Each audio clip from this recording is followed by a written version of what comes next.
Lisa with Ink and Inspiration, and in this video I wanted to show you how I did this technique that I posted this card on my blog last week, and it's a watercolor wash technique, and I wanted to show you how I did it with some different colors, same image, but just kind of take you through the process very quickly.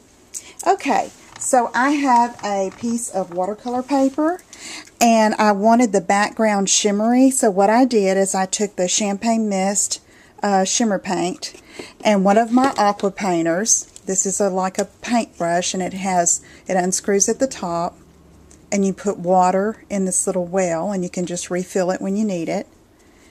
And I took the tip, you squeeze it to get the water to come down to the tip, and I opened the lid and took some paint, a little bit of paint with the paintbrush, and just spread it over the top of the watercolor paper to give that shimmer. Okay, I let it dry. I did hit it with my heat tool for a little bit to speed up the process.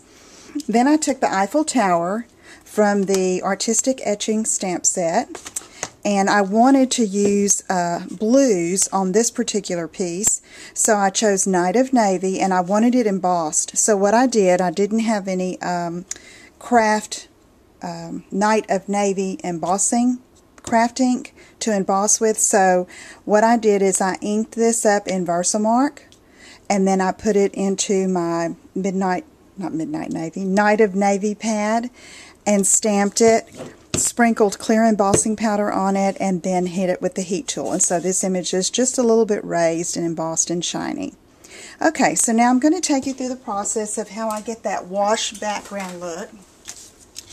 And so I'm going to use different shades of blues, and I'm going to start with my lightest color first. And I do that because I don't know, these are the ones I have so far. I have Pacific Point, Pool Party, Marina Mist, and Baja Breeze.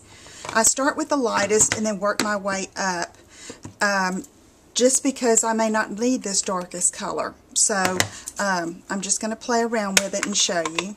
Here's my Pool Party pad, and what I do is I press it like this, and it pumps the ink up into the lid. It doesn't really. It just, the pad hits the lid when you press on it like that, and it gives you a little pool of ink there to work with. So I take my aqua painter, swish it around there, brush it off a little bit, and then I'm just going to start washing it over the image. And it just barely gives a light shade. And with the lightest color, I like to go over the whole piece.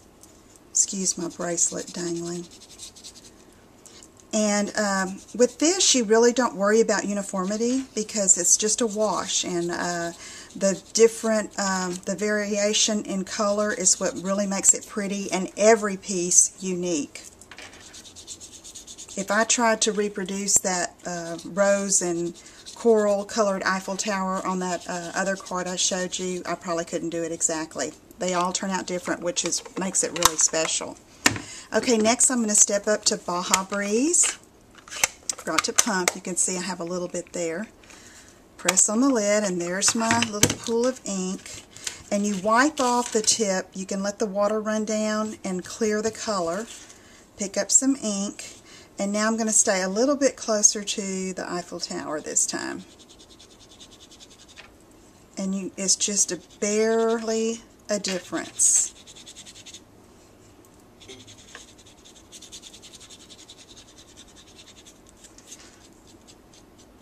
Okay.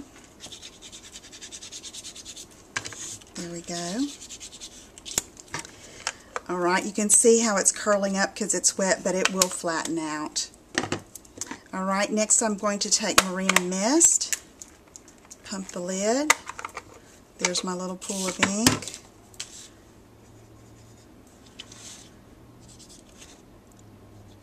and again, come through and just add some color.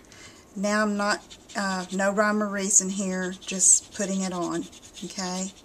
And if some areas are darker than others, that's what I want. Okay? Alright, I'm liking how that looks. So let's go. I'm going to step out and go with this darkest blue, this that I have here, Pacific Point. Pump it in the lid. Clear off my brush. And pick some up. Now, I don't want to get too much on, so I'm brushing it off a little bit here on my scratch paper first. And I'm just going to go with it. Oh yeah.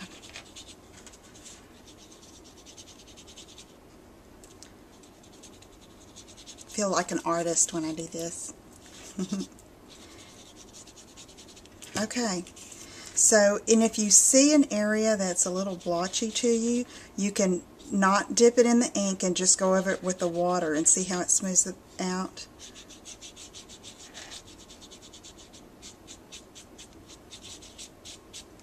Okay, I'm going to put a little bit more down here. Kind of go around the edges. Okay.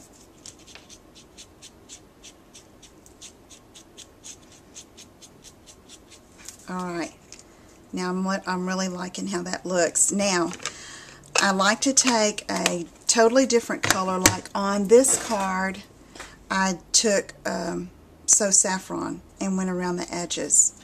And in this one, I'm going to take Pink Pirouette and go around the edges. I'm going to make a card with the, I believe it's the Beau Chateau Designer Series paper.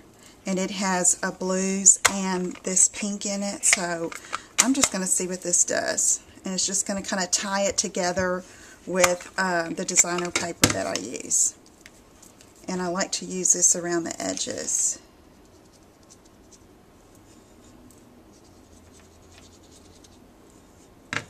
And Pink Pirouette is very light, and so I'll do this, and then if I don't get the look that I want, I will go with a darker pink. Because it's going to come out, since you're watercoloring, it's going to be lighter than the color because you're mixing it with that water. Okay. Alright.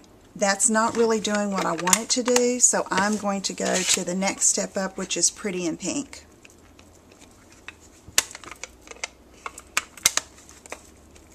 You can also use re-inkers for this. Pour a little bit of put some drops of re-inker in here and go around the edges. Okay, it's a little better, but it's still not doing what I want it to do. Okay, so I'm going to step up, and I'm going to get Regal Rose. There we go. Now we're talking. Okay. I don't want to blow it out of the water here, but I'm just going to, there.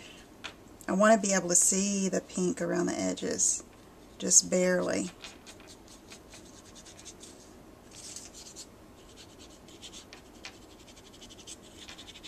And I really don't want it in a line like a border, so I have to be careful, maybe add a little bit more water to my brush and pull that in and blend it.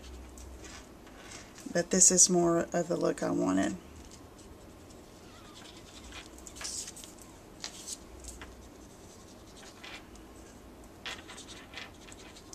When you don't want too bold of a color, brush it off on your scratch paper first, and then come on to your canvas here, which is your watercolor paper. Okay, that is what I wanted. Just a slight hint of pink around the edges. So I hope you will try this technique. It's a lot of fun. You can do a lot of fun stuff with watercolor paper and your aqua painters and just your regular ink pads. If you are watching this on YouTube or another video channel, I hope you will go visit my website at www.inkandinspirations.com to see the finished card that I make with this particular element. If you have any questions, email me or leave a comment here and I'll be happy to answer. Thanks for watching me, and I'll see you again soon. Bye-bye.